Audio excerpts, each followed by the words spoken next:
शेतकरी बंधूंनो, उद्या दिनांक 5 ऑक्टोबर तर उद्या दुपारनंतर राज्यात बहुतेक ठिकाणी स्थानिक सरीची शक्यता आहे। त्यामध्ये इकडे पूर्व विदर्भातील गडचिरोली, गोंदिया, भंडारा, नागपूर, वर्धा आणि चंद्रपूर या जिल्ह्यामध्ये उद्या दुपारनंतर बहुतेक ठिकाणी स्थानिक सरी होणार आहे।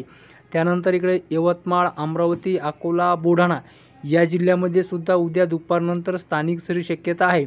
त्यानंतर मराठवाड्यातील नांदेड, लातूर, धाराशिव, हिंगोली, परभणी, बीड, जालना, छत्रपती संभाजीनगर या जिल्ह्यामध्ये सुद्धा उद्या दुपारनंतर बहुतेक ठिकाणी स्थानिक सरी होणार आहे। त्यानंतर इकडे सोलापूर आणि जळगाव, इकडे अहिल्यानगरची पूर्व साईड या जिल्ह्यामध्ये सुद्धा उद्या दुपारनंतर बहुतेक ठिकाणी स्थानिक सरी होणार आहे। त्यानंतर जे काही इकडचे उर्वरित जिल्हे आहे नंदुरबार, धुळे, नाशिक, पुणे, सातारा, कोल्हापूर, इकडे कोकण किनारपट्टी सगळे जिकडे नुसते ढगाळ वातावरण राहील। तर शेतकरी बंधूंनो, उद्या दिवस सोयाबीन काढीत असताना सोयाबीन काढणे आणि लगेच जमा करून घेणे आणि गंज व्यवस्थित झाकून ठेवणे, कारण की उद्याच दिवस राज्यामध्ये बहुतेक ठिकाणी स्थानिक सरीची शक्यता आहे। आपण सविस्तर अंदाज कालच्या व्हिडिओमध्ये दिलेला आहे। तर शेतकरी बंधूंनो, आज इतकेच। नमस्कार।